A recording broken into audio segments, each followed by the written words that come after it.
नमस्कार दोस्तों, हम में से प्रत्येक इंसान परमात्मा का साथ प्राप्त करना चाहता है। हम सब चाहते हैं कि भगवान हमारे आसपास तथा साथ साथ रहें। श्रीमद् भगवद गीता के 12वें अध्याय भक्ति योग में इसी की जानकारी दी गई है कि किस तरह से भक्ति करके हम श्री भगवान का सानिध्य प्राप्त कर सकते हैं। आशा करते हैं कि आप गीता के इस अध्याय से मिलने वाली शिक्षा को अपने जीवन में जरूर उतारेंगे। आप सबसे रिक्वेस्ट है कि आप हमारे चैनल को सब्सक्राइब जरूर करें तथा इस वीडियो को लाइक और शेयर भी जरूर करें। तो चलिए शुरू करते हैं श्रीमद् भगवद गीता का 12वां अध्याय, जिसका नाम है भक्ति योग। अर्जुन ने श्री भगवान से पूछा, जो आपकी सेवा में सदैव तत्पर रहते हैं या जो अव्यक्त निर्विशेष ब्रह्मा की पूजा करते हैं, इन दोनों में से किसे अधिक पूर्ण माना जाए या किसे अधिक सिद्ध माना जाए? श्री भगवान ने कहा, जो लोग अपने मन को मेरे साकार रूप में एकाग्र करते हैं और अत्यंत श्रद्धा पूर्वक मेरी पूजा करने में सदैव लगे रहते हैं, वे मेरे द्वारा परम सिद्ध माने जाते हैं।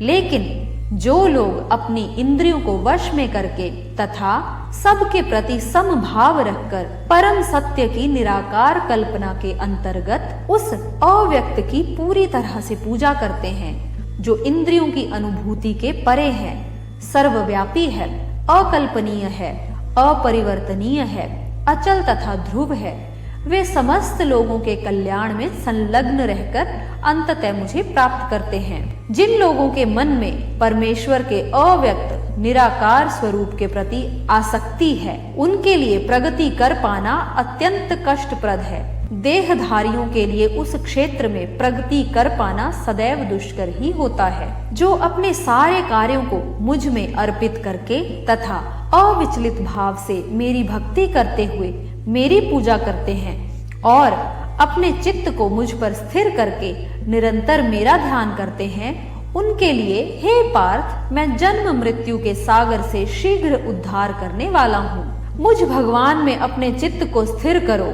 तथा अपनी सारी बुद्धि मुझ में लगाओ। इस प्रकार तुम निसंदेह सदैव मुझ में ही वास करोगे। हे अर्जुन, हे धनंजय, यदि तुम अपने चित्त को अविचल भाव से मुझ पर स्थिर नहीं कर सकते, तो तुम भक्ति योग के विधि विधानों का पालन करो। इस प्रकार तुम मुझे प्राप्त करने की चाह उत्पन्न करो। यदि तुम भक्ति योग के विधि विधानों का भी अभ्यास नहीं कर सकते, तो मेरे लिए कर्म करने का प्रयत्न करो, क्योंकि मेरे लिए कर्म करने से तुम पूर्ण सिद्धि को प्राप्त हो जाओगे। किंतु यदि तुम इस भावनामृत में कर्म करने में असमर्थ हो, तो तुम अपने कर्म के समस्त फलों को त्याग कर कर्म करने का तथा आत्मस्थित होने का प्रयत्न करो। यदि तुम यह अभ्यास भी नहीं कर सकते, तो ज्ञान के अनुशीलन में लग जाओ। लेकिन ज्ञान से श्रेष्ठ है ध्यान, और ध्यान से भी श्रेष्ठ है कर्म फलों का परित्याग, क्योंकि ऐसे त्याग से मनुष्य को मनः शांति प्राप्त हो सकती है।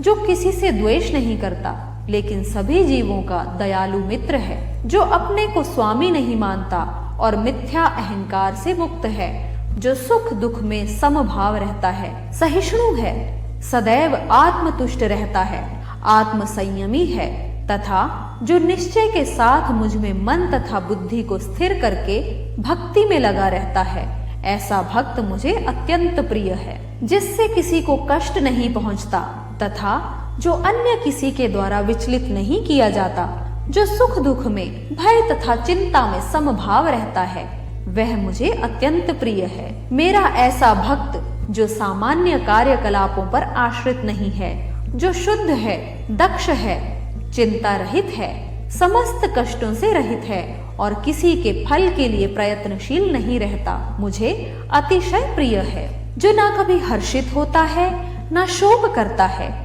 ना ही जो पछताता है, ना इच्छा करता है, तथा जो शुभ तथा अशुभ दोनों प्रकार की वस्तुओं का परित्याग कर देता है, ऐसा भक्त मुझे अत्यंत प्रिय है।